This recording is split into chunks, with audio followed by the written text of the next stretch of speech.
Bienvenue dans la session Oui SNCF, automatisation et intégration avancée dans le cloud AWS avec Web Application Firewall, tout de suite avec Vidal Wattat. Merci Alexis. Je suis aujourd'hui avec Vidal Wattat, ingénieur sécurité cloud chez Oui SNCF. Bonjour Vidal.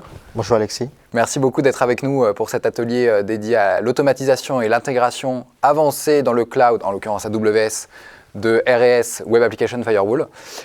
Aujourd'hui, déjà juste pour débuter un peu le sujet, je crois que le cloud c'est un enjeu fort pour Oui SNCF dans lequel vous êtes bien embarqué depuis quelques mois. Oui, bien évidemment Alexis, c'est un virage à 360 côté Oui SNCF.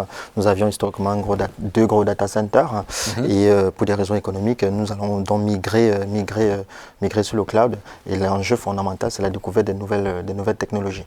D'accord, parfait. Donc aujourd'hui, merci d'avoir accepté de témoigner parce que vous êtes un client historique et un réel partenaire sur les enjeux à la fois on-premise et désormais cloud. Alors justement, au niveau de la sécurité de vos environnements web et de vos API, est-ce que tu peux me donner les objectifs et les enjeux majeurs peut-être au niveau de la charge du trafic, des attaques, etc. Est-ce que tu as des chiffres clés à nous communiquer ? Et dans un premier temps, c'est assurer la charge lors des records de connexion en moins d'1,5 million de visiteurs par jour et pouvoir subvenir un pic de 29 ventes par seconde avec le meilleur niveau de sécurité et de disponibilité. Et ainsi, au final, en fait, c'est d'assurer vraiment que les pics soient prévus ou bien imprévus. En deuxième enjeu principal, nous avons la centralisation des filtrages afin de patcher virtuellement les nouvelles vulnérabilités en quelques clics sur nos applications.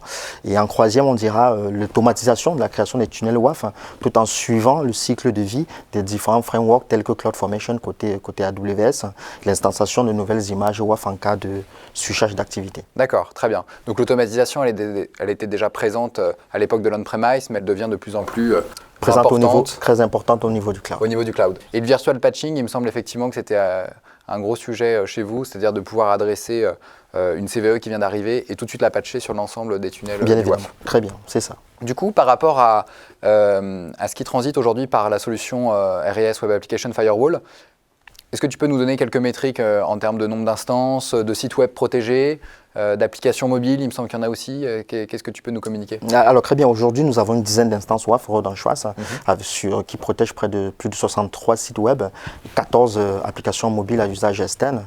Et au final, si vous voulez, l'approche par workflow nous a donc permis de définir une politique souple et efficace qui adapte la réponse en fonction du comportement des utilisateurs. Et l'une des solutions les plus fiables côté Rodenschwarz, c'est la possibilité d'autoscaler en cas de forte surcharge dans le cloud. D'accord. Donc c'est un réel levier à la fois pour définir des politiques de sécurité précises et à la fois pour automatiser et adresser les enjeux du cloud. Très bien. Du coup, Vidal, concernant l'architecture cloud, je te laisse nous le présenter avec ce schéma.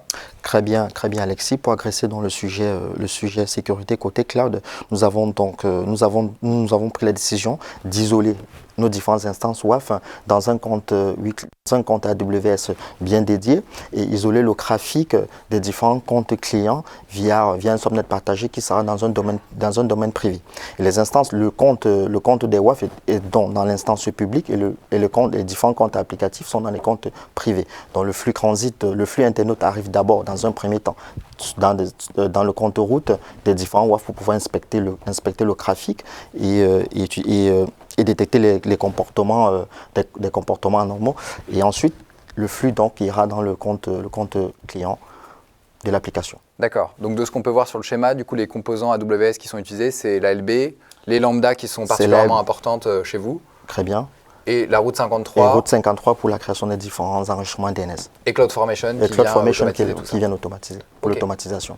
Du coup, Vidal, je te propose qu'on réalise désormais un focus sur l'intégration de l'automatisation des tunnels avec le schéma qui va apparaître. Je te laisse nous le présenter à nouveau. Alors Alexis, pour répondre donc aux besoins de l'automatisation de la création des différents tunnels côté Rodenschwarz, nous avons donc réfléchi à l'intégration des différents moulinettes lambda à travers des différents stacks CloudFormation, comme vous pouvez le voir sur le schéma.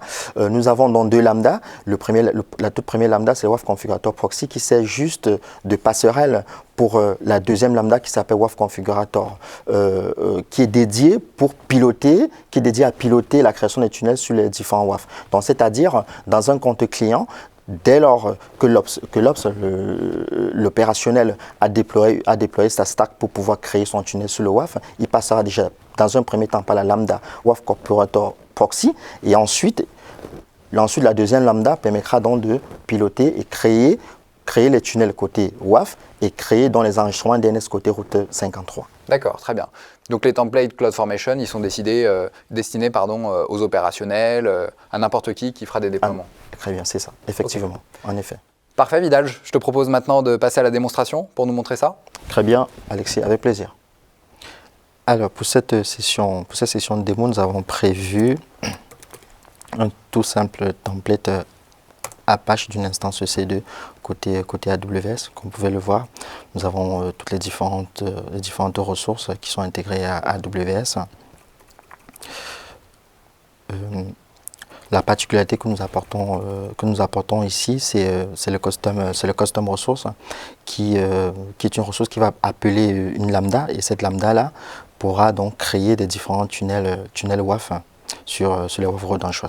Donc nous aurons besoin pour la création de cette ressource, le CRIGRAM de l'application, c'est-à-dire le nom de l'application.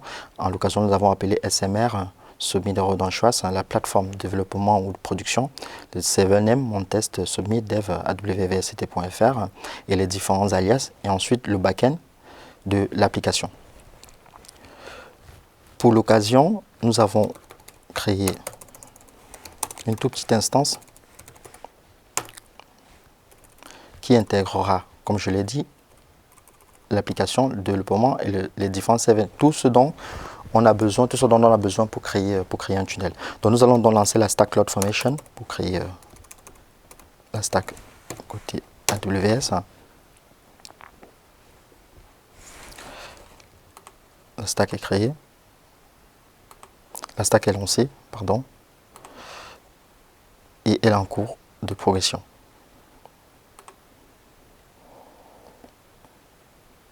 Nous allons donc vérifier l'état de notre stack. La stack a donc été créée. Nous allons donc vérifier côté road en choix que les tunnels ont été créés. Donc nous l'avons appelé préalablement submit. Nous allons rafraîchir. Nous allons vérifier que le tunnel a bien été créé. Très bien, le tunnel s'appelait submit et le tunnel est bien créé avec son tunnel secondaire. Nous allons vérifier que notre application est fonctionnelle.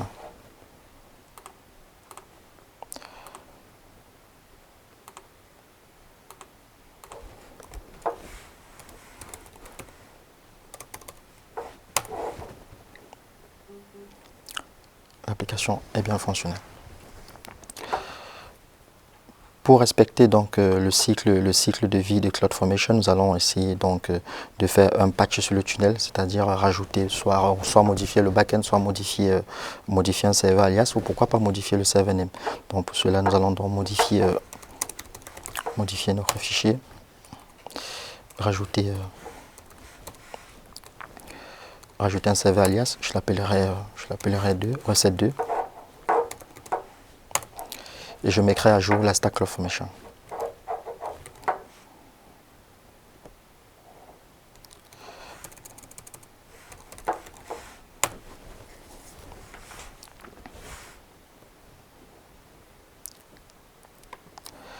Très bien.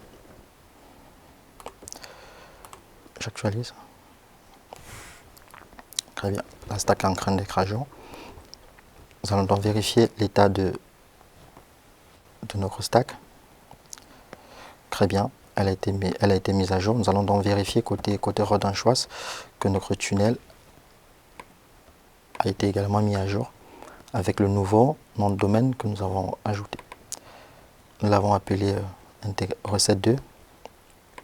Parce que là, je dois rafraîchir. Nous vérifions l'état du tunnel. On voit bien que la recette de LSubmit a été ajoutée avec succès. Très bien.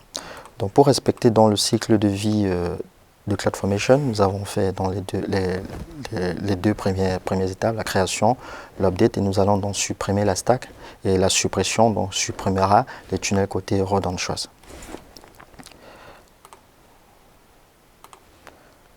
Je vais tout simplement supprimer la stack.